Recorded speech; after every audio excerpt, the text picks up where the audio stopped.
2018 Toyota CHR has been introduced at the 2016 Los Angeles Auto Show, a year after the Scion CHR concept debuted at the same location. There are very few surprises on the production U.S-bound CHR, but it will launch in two grades, XLE and XLE Premium, when it arrives next spring.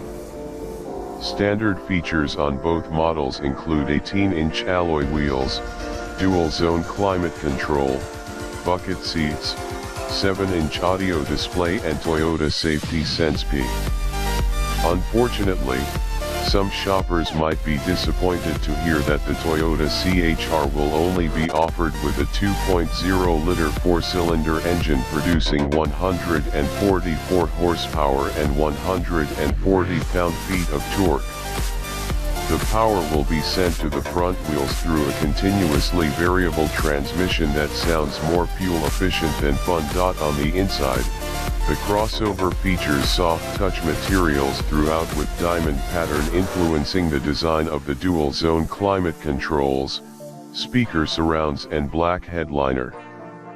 There's a 7-inch display centrally positioned atop the dash, while an informative twin-ring gauge cluster sits behind the leather-wrapped multifunction steering wheel. Sitting between the twin-ring cluster is a 4.2-inch color multi-information display.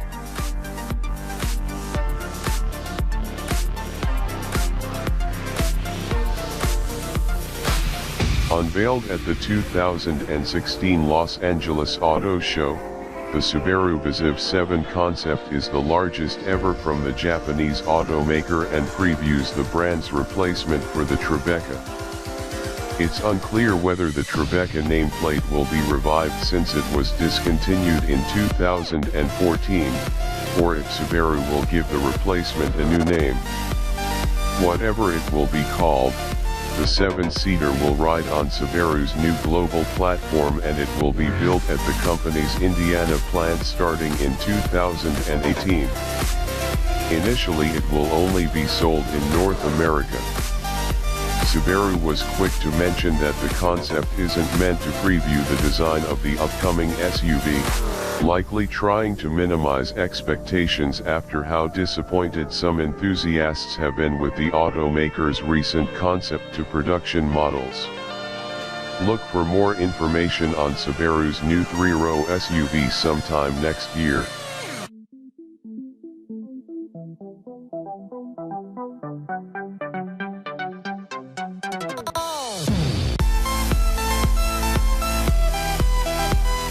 With the Giulia on its way to dealers in the coming months, Alfa Romeo's third current model for the US market is close behind. The 2018 Stelvio will give the company an offering in the ever-popular crossover SUV segment, and should bring Alfa's signature style and driving dynamics to the party. On paper, the Stelvio seems capable of delivering on classic Alfa fun. For starters, it shares engines with the Giulia sedan, starting with a turbocharged 2.0-liter four-cylinder in the standard Stelvio and Stelvio TI models, making 280 horsepower and 306 lb-ft of torque. Alfa will offer a Quadrifoglio model as well, which has the same twin-turbocharged 2.9-liter V6 as the Giulia Quadrifoglio that pumps out 505 horsepower and 443 lb-ft of torque. The company claims that the Stelvio Quadrifoglio will get to 60 miles per hour in 3.9 seconds, just a tenth behind the Giulia.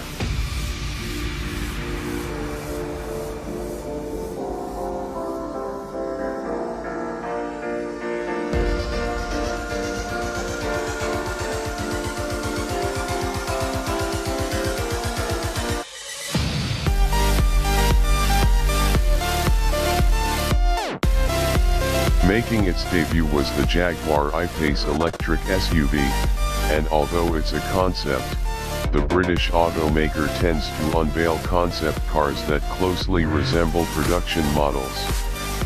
The I-Pace is no different, and it could be the best-looking electric vehicle yet.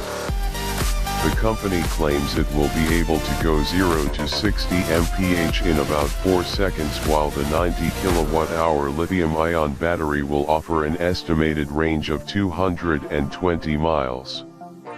It appears Jaguar will ensure the I-Pace will provide adequate range, but instead of chasing 300 or more miles, it will focus on performance and styling instead.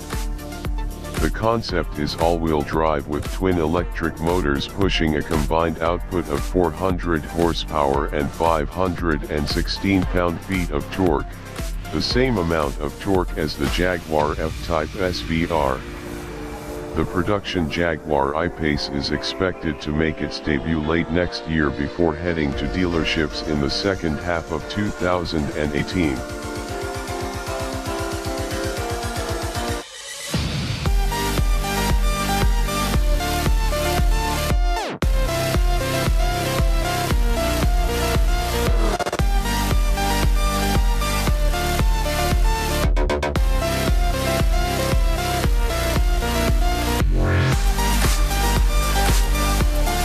Looking like a smaller Grand Cherokee, the new 2017 Jeep Compass finally looks like part of the Jeep family and has the off-road ability to match. The new Compass will be powered by a 2.4-liter four-cylinder engine with 180 horsepower and 175 pound-feet of torque, slightly higher numbers than the previous model. A 6-speed manual can be paired with both front-wheel and four-wheel drive models, but most drivers will opt for the 6-speed or 9-speed automatic. The 9-speed unit is only available on the 4X4 model. Jeep says the Compass should be able to get 30 mpg with the front-wheel drive model. Of course, it wouldn't be a Jeep if it couldn't off-road. And the 2017 Jeep Compass gets a bunch of features to ensure drivers don't get stuck. Jeep Active Drive Low has a crawl ratio and is able to send 100% of the power to whichever wheel has the most traction. Trailhawk models amp things up with hill descent control, a rock crawl mode, a 20:1 crawl ratio, skid plates, aggressive off-road tires, up to 19 inches of water fording, a 2000 lb towing capacity, and a small lip that helps the crossover get a 30-degree approach angle, 24-degree breakover angle, and a 34-degree departure angle. Inside, the Compass gets the pretty standard Jeep treatment with a large touch screen powered by the excellent Yukon Next system, big, chunky buttons and Apple CarPlay and Android Auto compatibility. A dual-pane sunroof and power liftgate are also available. With the 2017 Jeep Compass, the automaker finally has a legitimate competitor in a hot segment. In size, it sits between a Renegade and a Cherokee. Pricing and availability have not been announced yet, and the 2016 Los Angeles Auto Show marks the crossover's North American debut.